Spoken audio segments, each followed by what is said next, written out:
બધી જ નોટિસીસ અને બધું આપવામાં આવેલ છે અને જ્યાં પણ એવું લાગશે કે વધારે જર્જરિત અને જીવનું જોખમવાળી બિલ્ડિંગ્સ છે એ બિલ્ડિંગ્સને પરત્વે એક્શન લેવામાં આવશે.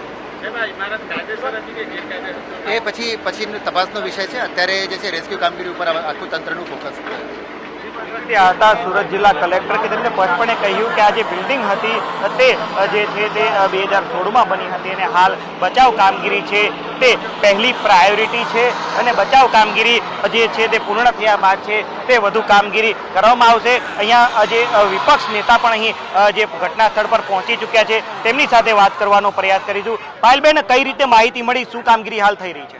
જી, અમને ફાયરમાંથી માહિતી મળી કે આવી રીતના એક મકાન હતું જે ધરાશાયી થયું છે અને અંદર કેટલાક લોકો ફસાયા છે. તાત્કાલિક અહીં આવ્યા છે અને અધિકારી સાથે વાત થઈ રહી છે. તે લોકો કહે છે લગભગ કોઈ અંદર ફસાયું નથી અને જોઈએ રેસ્ક્યુ થઈ રહ્યો છે. કદાચ કોઈ ફસાયું હશે તેમને કાઢવામાં આવશે.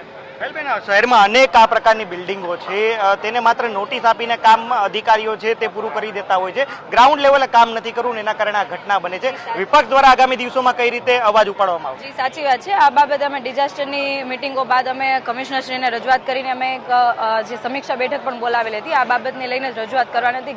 જેટલી મિલકતો બિસ્માર છે અથવા તો જર્જરિત છે એમાં તાત્કાલિક ધોરણે લોકોને બહાર કાઢવામાં આવે, લોકોને સુરક્ષિત જગ્યાએ ખસેડવામાં આવે. પરંતુ ક્યાંક ને ક્યાંક આ તંત્રની બેદરકારીના કારણે આ લોકોના જીવના જોખમ વધતા હોય એવું દેખાઈ રહ્યું છે.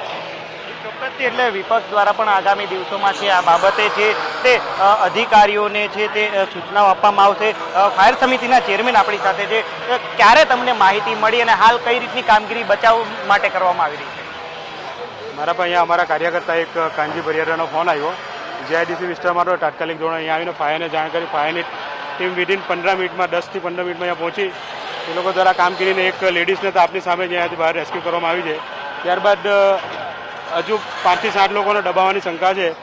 ટીમ સ્લેબ સાફ કરવાનું ને કાટમાળ હટાવવાનું કામ ચાલી રહ્યું છે. બને એટલું જલ્દી અને સાફ કરીને અંદર જે કંઈ હશે તે આપની સમક્ષ આવશે. હવે આ પ્રકારની અનેક જર્જરિત બિલ્ડિંગ સુરતમાં છે. અધિકારી માત્ર નોટિસ આપી પેપર પર કામ કરીને નીકળી જતા હોય છે. હવે અધિકારી ગ્રાઉન્ડ પર ક્યારે દેખાશે? આપની વાત ચોક્કસ છે, પણ આ બિલ્ડિંગ છે ને લગભગ 2016નું છે ને બંધ હાલતમાં હતું. 5-6 મહિનાથી યુઝમાં આવ્યું છે એવું જાણવા મળ્યું છે. અને આમાં કોઈ ભાડેના બધા વ્યક્તિઓ, લેબર લોકો રહેતા હતા. એટલે આખું બિલ્ડિંગ પર એવું નથી કે આખું બિલ્ડિંગ ભરેલું છે. લગભગ ઓછામાં ઓછા 5 થી 6 રૂમ જે ભરેલા હતા, બાકીના નોકરી પર છે અને જે કંઈક થોડા ઘણા હતા તેની માહિતી આશંકા એવી છે કે અંદર દટાયા હશે. ચોક્કસથી એટલે પણ કહી શકાય કે 2016નું આ જે બિલ્ડિંગ હતું અને તેનો જે હાલ અહીંયા જે રેસ્ક્યુની કામગીરી છે તે હાથ ધરવામાં આવી રહી છે.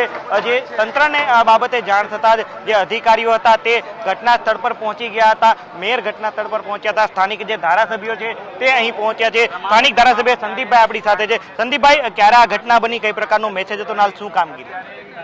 પાલિકામાં જે 5 માળનું મકાન ધરાશાયી થયું એવા સમાચાર મળતા સુરત મહાનગરપાલિકાની ટીમ અહીંયા ખડે પગે લાગી ગઈ છે રેસ્ક્યુ માટે. અને આપણે એક બેનને પણ બચાવી શક્યા છે અને એ સ્વસ્થ છે. બાકીની બચાવ કામગીરી પૂરજોશમાં ચાલી રહી છે. એટલે હવે આપણે જોઈએ કે ભાઈ આમાં શું સ્થિતિ બને છે આગળ. આપનો જે મત વિસ્તાર છે ને, ઘણા જર્જરિત મકાનો આમાં છે, તો અધિકારીઓને કઈ રીતની સૂચના આપના તરફથી અપાશે? એ તો મહાનગરપાલિકાની જે ટીમ છે એ રૂટીનમાં કાર્યવાહી કરે, પ્રમાણે કાર્યવાહી કરે. અને પ્રથમ પ્રાયોરિટી માઉન્ટેન દ્રષ્ટિએ આપણી આ બચાવ રાહતની છે કે ભાઈ તમે જે કહ્યું છે એ પ્રશ્ન બીજા નંબર આવે છે, પણ એના માટે પણ મહાનગરપાલિકાનું તંત્ર ચોક્કસ કામે લાગશે. સુરત મહાનગરપાલિકાના અધિકારીઓ છે ને મોટાભાગે નોટિસ આપી છટકબારી શોધતા હોય છે. તમે નોટિસ આપી દીધી, ગ્રાઉન્ડ લેવલે કામ નથી કરતા, આવા અધિકારીને શું કહેશો? એમાં હમણાં વિશેષ મારે વાત એ તમને કહ્યું કે હમણાં આપણા માટે મહત્વનું કામ છે બચાવની કામગીરી. એ બાબતે પછી આપણે ચર્ચા કરીશું. ચોક્કસથી હાલ તંત્રની પ્રાયોરિટી છે તે બચાવ કામગીરીની છે અને તંત્ર દ્વારા છે હાલ બચાવ કામગીરી કરવામાં આવી રહી છે.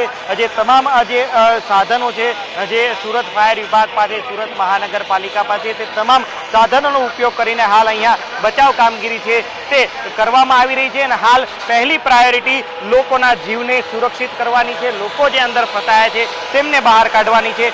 એક મહિલાનું રેસ્ક્યુ છે તે અહીંયા કરી દેવામાં આવ્યું છે અને હાલ પણ અંદર જે 7 થી 8 લોકો ફસાયા હોવાની જે માહિતી સુરત મહાનગરપાલિકાને અને જે ફાયર વિભાગના અધિકારીઓને મળી છે તેના આધારે હાલ કામગીરી ચાલી રહી છે. જે પ્રકારે અંદરથી કોઈ વ્યક્તિઓના અવાજ આવી રહ્યા છે અને અવાજના જ આધારે આ સમગ્ર રેસ્ક્યુ છે તે અહીં તે કરવામાં આવી રહ્યું છે. ત્રીજું જે ચોથું જેસીબી છે પણ અહીં જે છે તે મંગાવવામાં આવ્યું છે. 4 જેસીબી દ્વારા સતત કાટમાળ ખસેડવાની કામગીરી છે હવે કરવામાં આવશે. જોકે આજે નીચે કાદવ કીચડ હોવાના કારણે થોડું જે જેસીબીને કામ કરવામાં તકલીફ પડી હતી. જે વાહન હતું તે બરાબર ઊભું રહી શકતું નહોતું ને તેના કારણે થોડું લેટ થયું હતું. પરંતુ હવે પહેલા 2 જેસીબી કામ કરતા હતા, પરંતુ હવે 4 જેસીબીને જે અહીં કામે લગાડી દેવામાં આવ્યા છે અને હવે 4 જેસીબી દ્વારા રેસ્ક્યુ કામગીરી છે તે કરવામાં આવશે. એટલે કે હવે ડબલ ગતિથી સુરત મહાનગરપાલિકા દ્વારા કામ કરવામાં આવી રહ્યું છે. લોકોના જીવને બચાવવાની પ્રથમ પ્રાયોરિટી છે તે સુરત મહાનગરપાલિકાની દેખાઈ રહી છે. સુરત પોલીસ કમિશનર પણ ઘટના સ્થળ પર છે, સુરત કલેક્ટર પણ ઘટના સ્થળ પર છે અને એક જ ઓર્ડર આપવામાં આવ્યો છે કે જે લોકો ફસાયા છે તેને તાત્કાલિક અસરથી બચાવવામાં આવે. અને હાલ આ જ પ્રાયોરિટીને લઈ લોકો જે સુરત મહાનગરપાલિકાનું તંત્ર છે તે કામ કરી રહ્યું છે. જી અમિત, જે પ્રમાણે સતત અપડેટ આપ લઈ રહ્યા છો, સ્થળ પર હાજર રહીને તમામ વસ્તુનું નિરીક્ષણ કરી રહ્યા છો, ત્યારે તમામ લોકો સાથે આપે વાતચીત કરી અને કોઈ એક આંકડો નથી સામે આવી રહ્યો કે કેટલા લોકો અંદર ફસાયેલા હશે કે કોઈ લોકો ત્યાં આગળ ફસાયેલા છે કે નહીં. તમામ લોકો એ આંકડો આશરે કહી રહ્યા છે કે કોઈ કહી રહ્યું છે કે 1-2 લોકો અંદર ફસાયા છે, કોઈ કહી રહ્યું છે કે 10 થી 15 લોકો ત્યાં આગળ ફસાયા છે. એટલે તેનો પણ તાગ મેળવવાનો પ્રયાસ કરશો. આ સાથે બીજી વાત એ પણ સામે આવી રહી છે કે સુરતમાં હજુ પણ એવા કેટલાય ઘરો છે કે જે બિસ્માર હાલતમાં છે અને તે પણ પડી જાય તેવી હાલતમાં છે. એટલે એ અંગે ક્યારે કામગીરી કરવામાં આવશે તેને લઈને પણ સવાલ કરજો, કારણ કે નોટિસ તો આપી દેવામાં આવે છે પરંતુ તેની ચકાસણી નથી કરવામાં આવતી અને આખરે જ્યારે ધરાશાયી થાય ત્યારે તમામ લોકો હાજર થઈ જાય છે અને પછી કામગીરી કરવામાં આવશે તેવી વાતો કરવામાં આવતી હોય છે. અમિત,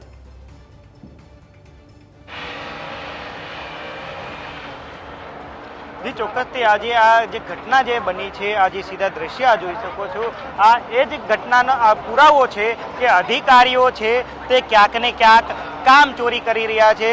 અધિકારીઓને ગ્રાઉન્ડ લેવલે કામ કરવું નથી, મોટા મોટા પગાર લેવા છે અને જાડી ચામડીના કામચોર અધિકારીઓના કારણે આવી ઘટના બને છે અને તેનું જે પરિણામ હોય છે તે લોકોને ભોગવવું પડતું હોય છે. આ પ્રકારની એક ઘટના ગુજરાતમાં નથી બની, ગુજરાતમાં આવી અનેક ઘટનાઓ બની ચૂકી છે. રાજકોટનો અગ્નિકાંડ હોય, સુરતનો તક્ષશિલા કાંડ હોય કે પછી અન્ય ઘટનાઓ હોય, આ અધિકારીઓની કામચોરીના કારણે આ ઘટના બને છે. જ્યારે અધિકારીઓ માત્ર કાગળ પર જ તમામ કામગીરી કરીને સંતોષ માની લેતા હોય છે, ગ્રાઉન્ડ પર કોઈ પણ પ્રકારનું રિપોર્ટિંગ નથી કરતા, ગ્રાઉન્ડ પર જઈને કામ નથી કરતા, ત્યારે આ ઘટના બનતી હોય છે. અગાઉ આપણે વાત થઈ, મેયરે કહ્યું કે 4 મહિના પહેલા જ નોટિસ આપી દીધી હતી આ મકાન જે તે ખાલી કરવા માટે, ઉતારી લેવા માટે, પરંતુ અધિકારીઓએ ધ્યાન ન દીધું. નોટિસ આપીને આપણું કામ પૂરું થઈ ગયું છે તેવું કહીને એસી ઓફિસમાં આરામ ફરમાવતા રહ્યા અને આ તેનું પરિણામ અહીંયા હાલ લોકો છે ભોગવી રહ્યા છે. અંદર કેટલા લોકો જીવન મરણ વચ્ચે ઝોલા ખાઈ રહ્યા છે તેનો આંકડો પણ તંત્ર પાસે નથી. કોઈ વ્યક્તિ કહે છે 2 વ્યક્તિ છે, કોઈ એમ કહે છે 4 વ્યક્તિ છે, કોઈ કહે છે 6 વ્યક્તિ છે, પરંતુ સ્થાનિક લોકોના કહેવા અનુસાર 7 થી 8 લોકો આ બિલ્ડિંગમાં દબાયા હોઈ શકે છે. તંત્ર એવું કહે છે કે કોઈ વ્યક્તિ રહેતું ન હતું. 5 મહિનાથી આ બિલ્ડિંગ છે તે યુઝમાં આવ્યું હતું. 2016નું આ બિલ્ડિંગ હતું, તેને નોટિસ ખાલી કરવા માટેની આપી હતી, પરંતુ આજે 15 પરિવાર આ બિલ્ડિંગમાં રહેતા હતા તેવી વાત છે તે સ્થાનિક લોકો દ્વારા કરવામાં આવી છે. કેટલાક લોકો તો રાત્રે નોકરી પર જઈ દિવસે આરામ કરી રહ્યા હતા અને નિંદ્રામાં જ આ બિલ્ડિંગ પડ્યું અને તેમને ઈજાગ્રસ્ત થવાનો વારો આવ્યો. હાલ આંકડો છે 16 સુધી પહોંચ્યો છે. 16 લોકો ઈજાગ્રસ્ત થયા છે. એક મહિલાને રેસ્ક્યુ કરીને હોસ્પિટલે ખસેડવામાં આવ્યા છે, પરંતુ અંદર કેટલા લોકો છે તેની માહિતી નથી. પરંતુ જે પ્રકારે અવાજ આવશે તે પ્રકારે રેસ્ક્યુ કરાઈ રહ્યું છે, એટલે કે અંદરથી કોઈ વ્યક્તિ બોલશે તો તેનું રેસ્ક્યુ થશે. પરંતુ કામ આ જાડી ચામડીના અધિકારીઓને નહોતું કરવું, કામચોર અધિકારીઓને નહોતું કરવું ને તેના કારણે આ પરિણામ છે તે લોકો છે ભોગવી રહ્યા છે. હાલ 4 જીસીબી અહીંયા મંગાવવામાં આવે છે. 4 જીસીબીથી રેસ્ક્યુ કામગીરી ખૂબ જ ઝડપથી થાય તે પ્રકારની કામગીરી છે તે અહીં કરવામાં આવી રહી છે. સુરત પોલીસ કમિશનર હોય, કલેક્ટર હોય, મેયર હોય, સ્થાયી સમિતિના ચેરમેન હોય, સુરત મહાનગરપાલિકાના અલગ અલગ સમિતિના જે ચેરમેનો છે, હોદ્દેદારો છે, તમામ ઘટના સ્થળ પર પહોંચી ચૂક્યા છે. પડે પડની માહિતી છે તેઓ મેળવી રહ્યા છે. તંત્રને એક જ વાત કહી રહ્યા છે કે જલ્દી કામ કરો, જે લોકો ફસાયા છે તેને પહેલા બચાવો, તે અમારી પ્રાયોરિટી છે. એટલે પચપણે કહી શકાય કે આજે અધિકારીઓને સૂચના તો આપી દેવામાં આવે છે હોદ્દેદારો દ્વારા, પરંતુ આજે અધિકારીઓ છે તે આ સૂચનાને લઈને કંઈ કામ ન કરવા માંગતા હોય તેવું પણ લાગી રહ્યું છે. સુરત મહાનગરપાલિકાના કમિશનર શાલિની અગ્રવાલે મીડિયા સામે આવીને જોરથી વાતો કરી હતી કે અમે પ્રી મોન્સૂન કામગીરી કરી નાખી છે, જર્જરિત મકાનોને નોટિસ આપી દીધી છે, રોડ રસ્તા બરાબર કરી દીધા છે. પરંતુ આજે ચોમાસું શરૂ થતાં જ આ ત્રીજું કે ચોથું મકાન છે તે ધરાશાયી થયું છે. અગાઉ 2 દિવસ પહેલા જ સુરતના ભાગળ વિસ્તારમાં 3 માળનું મકાન હતું તે ધરાશાયી થઈ ગયું હતું અને હાલ આજે 5 થી 6 માળની જે બિલ્ડિંગ હતી તે ધરાશાયી થઈ છે. એટલે આ એ જ વાતનો પુરાવો છે કે સુરત મહાનગરપાલિકા